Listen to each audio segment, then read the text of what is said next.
Hi, Emma. Where are you? It's my daughter's funeral today. Please contact me immediately. My husband is busy, so I'm the one who called you. You don't mean to not come, do you? Oh, I just woke up. What? You just woke up? The funeral is going to start in less than an hour. Anyway, please come now.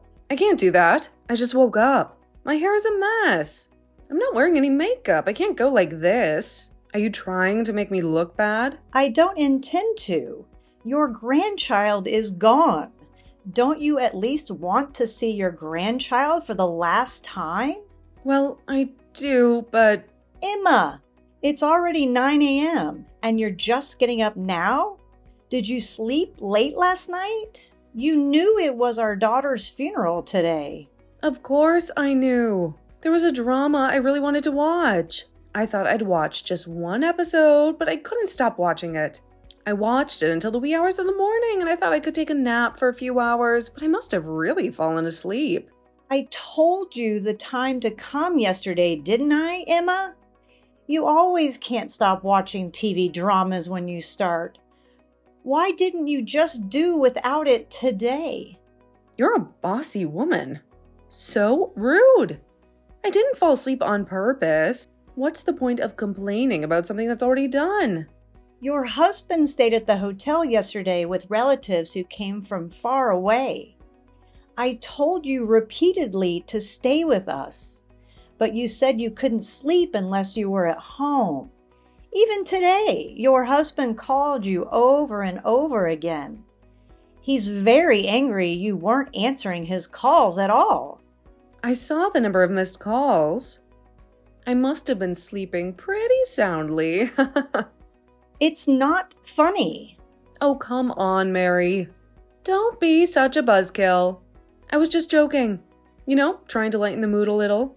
No need to get all serious on me. Huh? I didn't mean to sound bossy. I apologize if you don't like the way I said it. So anyway, please head over here right now. Oh, please. Now you're apologizing? You don't have to act all high and mighty just because you're my daughter-in-law. I mean, seriously, who made you the boss around here? Look, Emma, I didn't mean to come across as bossy. I just thought it was important that you come over as soon as possible. It's a family emergency and we really need your help. So please, can you start coming right away? What? Can I make it in time now? You're really stressing me out, Mary. If you leave the house right now, you'll make it in time. I promise. But we can't afford any more delays. So please, stop wasting time and start heading over here immediately. Ugh, fine. I'll start getting ready, but you better appreciate all the trouble I'm going through for you. And stop with the constant, please, please, please. It's so annoying. I'm sorry if I'm coming across as annoying, Emma. I'm just really worried and I want everything to go smoothly. I'll try to tone it down, but please understand that this is a serious situation and we need your help urgently. Whatever, Mary. Just don't expect me to be in the best mood when I get there. And stop nagging me. I said I'm coming, didn't I? Jeez. I appreciate your willingness to help, Emma. I know it's not easy, and I'm sorry if I'm being pushy. I'm just concerned about everyone's well-being. Thank you for understanding, and please hurry. Yeah, I get it. No need to keep repeating yourself. I'll be on my way soon. Just hope it's worth all this drama.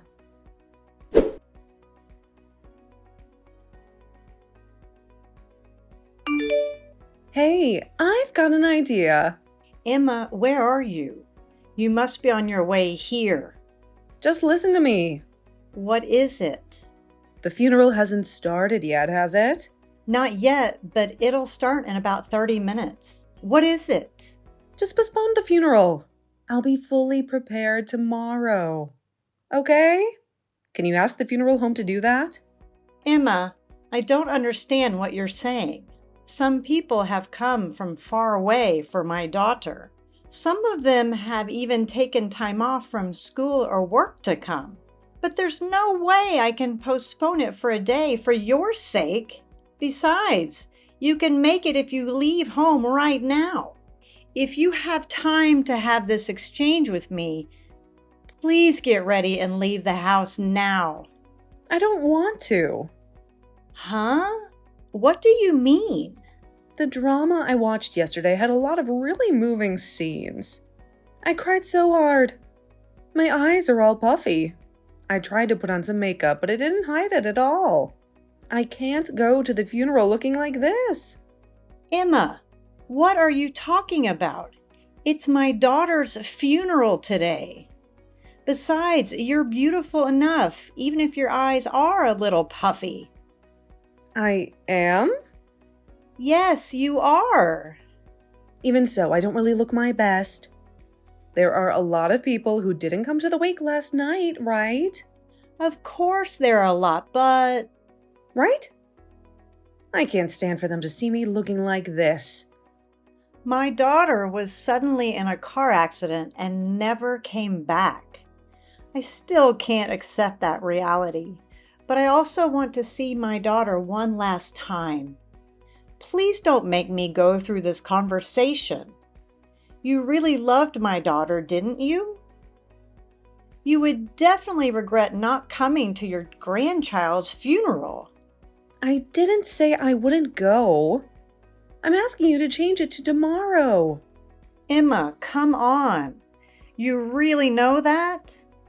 I can't do that while you're having this exchange with me. We are running out of time, okay? You don't know how I feel because you are not growing through it yourself.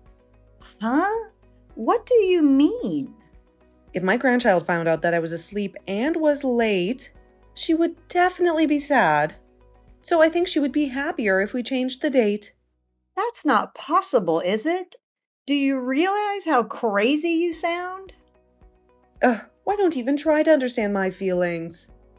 It's like talking to a brick wall with you, Mary. Okay, listen up, because I'm only going to say this once. I've already made up my mind, and I am not going to the funeral. Got it? If you will listen to me and respect my decisions, then just go ahead and do whatever you want today. But mark my words. She's going to be so sad when she realizes her own grandmother won't be there to pay respects. You're a terrible mother, Mary. A heartless and uncaring one. You don't even give a second thought to how she feels. Emma, what on earth are you talking about? This is your granddaughter's funeral we're talking about. Have you lost your mind? Oh, I'm tired of dealing with you and your constant nagging, Mary. It's all your fault. If you had been a better mother and actually understood me, we wouldn't be having this argument right now. Oh my God, Emma, please just get in a cab right now. I'll pay for it. I'll take care of everything. Just come to the funeral for the love of all that's holy. I told you, I don't want to. Can't you get it through your thick skull? I have my reasons, and you're not going to change my mind. So stop trying to force me into something I don't want to do. Emma, listen to me. If you just get a cab and head this way, you can say whatever you want about it to me later. We can have a long conversation about it. We can argue. We can shout at each other until we're blue in the face. But right now, at this moment, I'm begging you to please set aside your stubbornness and be there for your family. I've arranged for a cab to arrive at your house in 5 minutes. Please be ready. Huh? Why are you being so selfish, Mary? Can't you see that I'm standing my ground? I'm not going, and there's nothing you can say or do to change that. So just drop it already.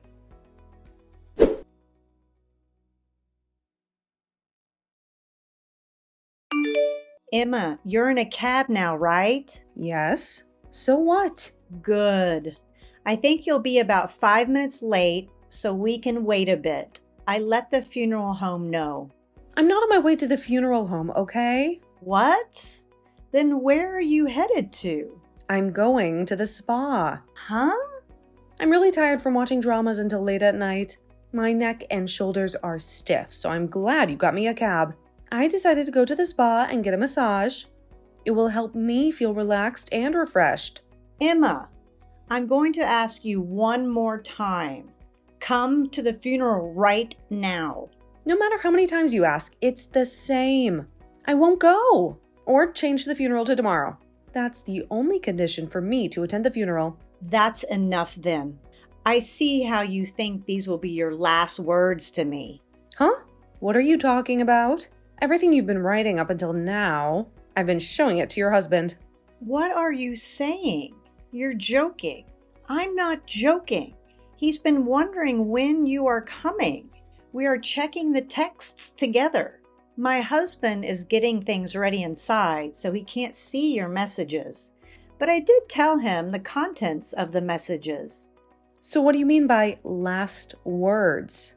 It means exactly what it says. Father-in-law says he can't take care of you anymore. My husband also says that anyone who won't even come to our daughter's funeral is not family. He says he's severing ties with you. That's a lie. How could that be? I reminded you, didn't I? I gave you a chance to ask me one more time. It was you who didn't listen. You can't just change the date of a funeral. You are a grown-up. You understand that, don't you? Please. Pretend that I didn't oversleep, but it couldn't go because I'm sick. What are you talking about? I said we all read the texts with you. I told you earlier, didn't I? The funeral is about to start, so I need to go. Wait a minute. If I head over right now, you'll forgive me. Hey! Are you listening to me? Why am I in this mess? Hey, come on, pick up the phone. You didn't even show up at your grandchild's funeral. What do you want now? I told you this is the last time I'm communicating with you, didn't I? I am your husband's mother. It can't be the last time. I tried to call my son several times, but he didn't pick up. I had no choice but to call you. I wonder if he keeps his cell phone by his side. My husband is even more upset with you than I am. He said he blocked your number. Huh? And that's a lie. It's not a lie. You upset him that much. You said your eyes are puffy, and that is what you care about. I can't believe you didn't even come to my daughter's funeral. Grandma, she was probably calling out to you. You should be sorry for what you did to my daughter. I feel sorry for my grandchild too. Well, you have a human heart. I'm a little relieved. So what is it that you contacted me about? I've been trying to reach my husband a number of times, but he doesn't answer his phone and my texts are never read. He hasn't even come home. You don't know where he is, do you? He's at our house. Huh? What do you mean? Father-in-law said he doesn't want to see you. He said he can't forgive you for putting TV dramas and your own appearance before your own grandchild. He can't just forgive you. Of course, I have no intention of forgiving you either. Oh no, I really wanted to go too. But I can't help it if I oversleep. Emma, if you think you can get away with this, you need to come down a peg or two. Huh? Yesterday, I told you exactly what time it was, knowing you should have gone to sleep, not stayed up late. Well, but here's the problem. Your husband and I both called you several times, and never before the funeral. You and I were in touch with each other. I even arranged a cab to your house. It was your decision to disregard that and not show up at the funeral home. It's no wonder your family abandoned you, isn't it? Oh, no. Tell my husband to come home. He is very tired today. And since he said he doesn't want to talk to you, could you leave him alone today? Please, just wait until tomorrow. I'll let him know that you'll contact him tomorrow. Okay. Hey, what the hell is going on? What happened this morning? You made him do it, didn't you? What? What are you talking about? Don't play dumb. I finally got in touch with my husband. He suddenly asked for a divorce. You are the one who talked him into it, aren't you? I didn't do anything like that. In fact, I'm just now hearing about it from you, and I'm just as surprised. Your husband left a while ago. I didn't ask him where he went. Then why is he divorcing me? Divorce is a matter between your husband and you. You two should discuss it together. I think the fact that you didn't even show up at your granddaughter's funeral affected him in a big way. Why should I be divorced over something as minor as that? Your husband really cared about my daughter, but you, who is saying, is just a minor thing? Maybe he got tired of you. Oh, no. Perhaps that's not the only reason why he divorced you. What? There's something more? Father-in-law said that your attitude and language told me you were too much. He said that it was bothering him. I've told her many times before, but she doesn't listen to me. He apologized again and again yesterday, and he said he was truly sorry. He also said another thing yesterday. What more is there to say? You go out as you please without informing your husband. You've been spending your husband's money without telling him. If that's true, I don't blame him for wanting a divorce. That can't be helped. It can't be helped? As you can see, I'm beautiful, right? Okay, well... That's why I have so many friends and they ask me out all the time. My pocket money is not enough. I see. I understand that you have a lot of socializing to do. But that doesn't mean you can spend your husband's money without permission, right? Lastly, I'll tell you the most important thing. What? There's more? What now? Your husband saw you with another man. What? That's a lie. I heard it from my father-in-law. On the day of the wake, you didn't show up. He went back to the house to look for you. He said he saw you with a young man, arm in arm. I had no idea that he had seen me. He knew you were cheating on him. In that case, I think you deserve to be divorced. No, I don't. I was with a friend. You have very young male friends, huh? Don't act like I'm lying. It's true. I would never cheat on him. Do you often wrap your arms around your friends? Yes, I do. I just happen to do it. Then it doesn't mean anything special. Please, you have to believe me. It's not me. You need to believe in yourself. If you really insist you weren't cheating, tell your husband that. It's him you have to convince, right? I can't help you if you ask me. Please talk to your husband instead. I'm going now. Wait.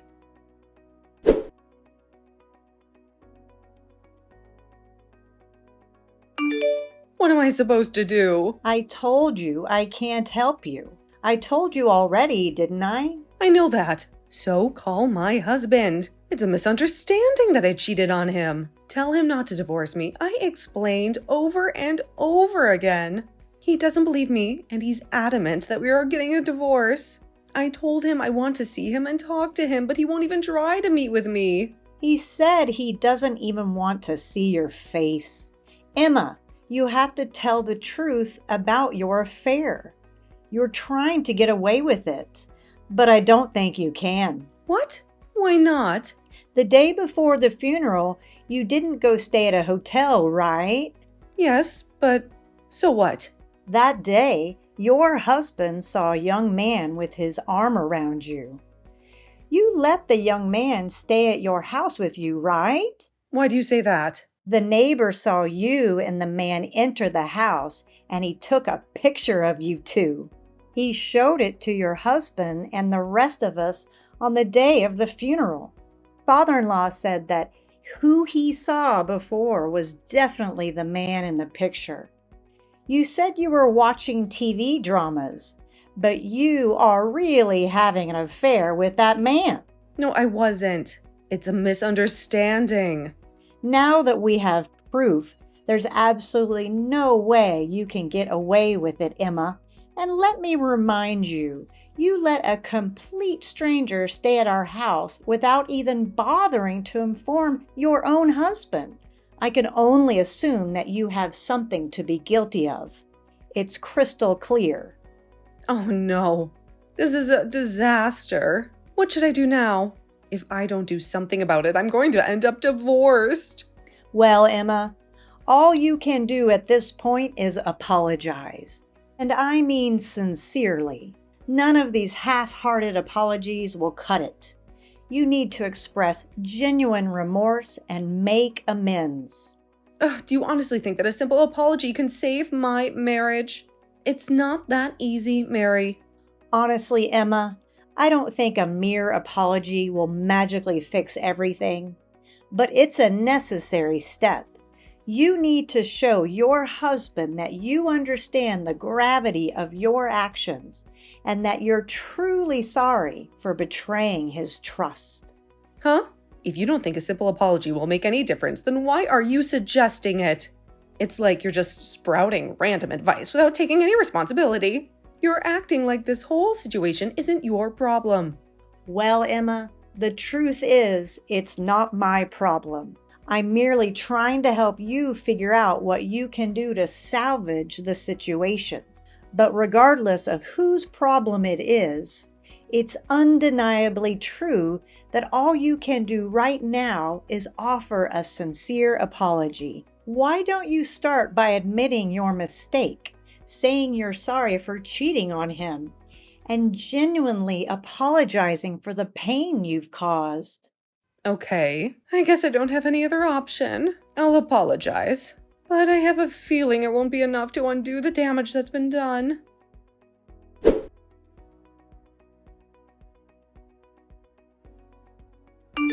Have you been able to talk to your husband yet? That's the thing. No matter how many times I'll apologize, you won't forgive me. You said I should apologize, so I did. Yes, I said that. But as for him forgiving you, well, I never said he would, did I? Yes, but no matter how many times I apologized to him, he said it won't change his mind about me. I see. When I told my sister about what's going on, she went out of her way to spend 2 hours with me. She came to try to convince my husband instead of listening to her. He wants me to go home with her. It looks like there's nothing more you can do. No, please. I don't want this. I don't want a divorce. Mary, you have to understand. I'm begging you. Please, you have to convince my husband to give me another chance. Emma, come on. This is getting exhausting. All of this is your own fault, you know. You made the choices that led to this situation. And for the record, I think your husband should divorce you. You betrayed him, Emma. You broke his trust, and now you're facing the consequences. Maybe it's time for you to face the reality of your actions and consider getting a divorce. It might be the best thing for you both. You need to be alone and reflect on what you've done. Please, Mary, I'm begging you. I don't want to be alone. I love my husband and I want to make things right. I don't want to lose him, especially during this difficult time when we're all grieving the sudden death of our beloved daughter. Can't you see past your anger and see that I'm desperate to fix things? How can you be so self-centered and unsympathetic? Emma, I'm sorry for your loss, but that doesn't excuse your actions. I will not try to persuade your husband to give you another chance. And as for my husband, he has already taken the step of blocking your contact information. It's clear he wants nothing to do with you. And now I too will have to block you. This is goodbye, Emma. Thanks for everything, but it's time to move on. Goodbye. No, wait. Mary, please. Don't shut me out like this. I'm begging you for a chance to make amends. I'll do whatever it takes to show my remorse and prove that I can change. Please, don't abandon me in this dark moment. I need your help to convince my husband to plead for forgiveness. I can't bear the thought of losing everything. Please, have a heart and reconsider.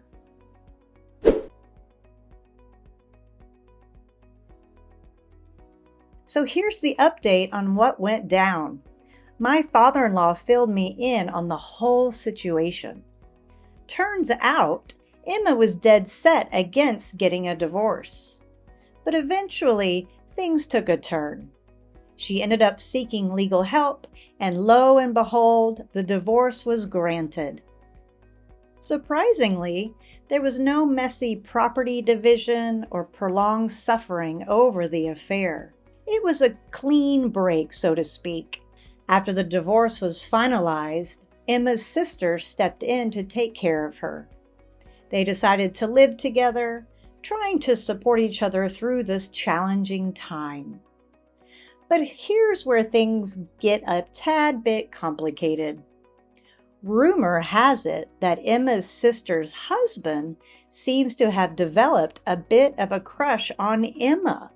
Yeah, I know, it's quite the twist. In the midst of all of this, we proposed to my father-in-law that he come and live with us. It seemed like he was feeling pretty lonely being by himself, and we wanted to offer him some company and support. And let me tell you, he was over the moon about this idea. Seeing him so happy made us feel good about our decision. Now, as for Emma herself, well, I'm not quite sure what happened to her after all of this. It's like she disappeared from the radar. Maybe she needed some time to figure things out and find her own path. Who knows? Life can be unpredictable sometimes. All we can do is hope that she finds her way and manages to find some peace and happiness in the end.